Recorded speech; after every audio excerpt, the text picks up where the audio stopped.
Alright, so the topic for today is hash tables. My name is Syed Fasih, and with me is Jaisha Imran. The first question that arrives in our mind is what exactly the hash table is. A hash table is a data structure in which we store data. The unique thing about hash table is it stores data in associative manner. What does associative manner mean? Associative manner primarily means in which we have one thing linked to another thing. In computer science, that one thing is keys and that another thing are its values. So that keys are linked with values. We'll discuss it later on, but first we have to look into nodes. What are nodes? Nodes are another data structure in which we have first variable in which we store data. Then we have the second variable in which is the pointer to the next node, such that there is a head node which points to the first node, and then which points to the first node, and that first node leads to another node. If we connect such nodes, many such nodes, we will end up with a linked list. Linked list, unlike arrays, is a non-contiguous data structure, which means we cannot access directly. We have to traverse in order to access each data element. Recall that I have said in node we have two variables, but what if we add another variable, the third variable, such that in first variable we store data, in second variable we have pointed to the next node, and in third variable we have pointed to the previous node. We will end up with something called doubly linked list. It is yet another data structure. Doubly linked lists are, so to speak, an extension of single linked list, except that each node has, instead of one, two pointers. Um, what are the benefits of doubly linked list? There are some benefits like we can traverse forward as well as backwards. We can insert anywhere on the list comparatively easier than in single linked list. We can delete elements easily. We can delete nodes to be specific easily. And there are many other benefits of using doubly linked list. Now we have hash tables onto our list. We have discussed earlier that hash tables somehow maps a key to value, but how? Recall that we have discussed nodes and linked lists. In hash table, primarily hash table consists of two parts. In one part there is an array and second part there is an hash function.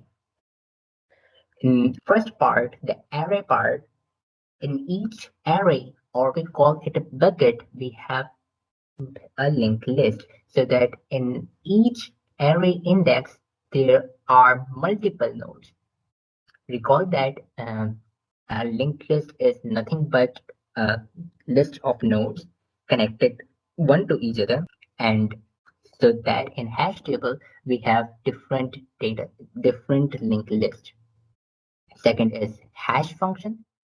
We have talked about finding appropriate index for each key in the start, remember? So hash function does exactly that. Hash function takes keys and computes it in some way and then returns the appropriate index for it.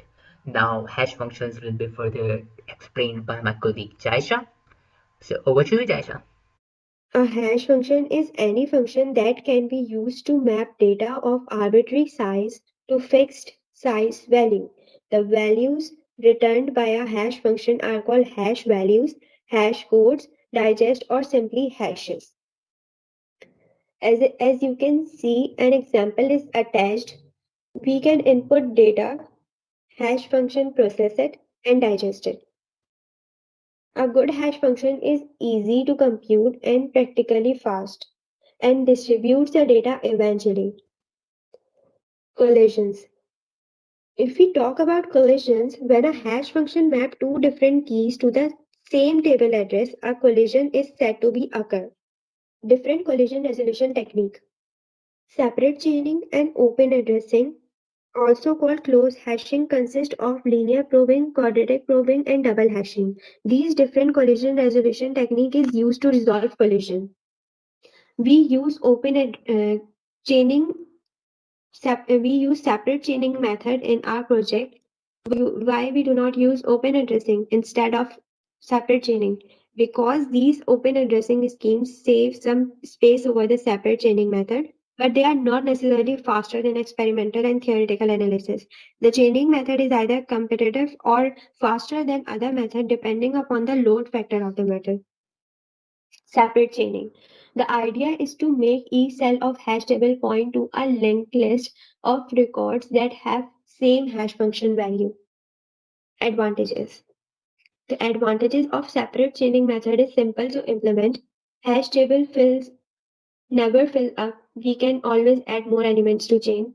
Less sensitive to the hash function or load factor. It is mostly used when it is unknown how many and how frequently keys may be inserted or deleted. Disadvantages. Disadvantages of separate chaining method is cache performance of chaining is not good as key are stored using linked list. Open addressing provide better cache performance as everything is stored in same table. Wastage of space. Some part of hash table are never used. If the chain become long, then search time can become big O of n. In worst case, uses extra space for links. Performance of chaining. Performance of hashing can be evaluated under the assumption that each key is equally likely to be hashed to any slot table. Simple uniform hashing.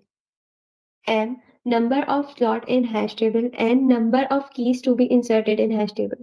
Load factor is number of keys to be inserted in hash table over number of slot in hash table.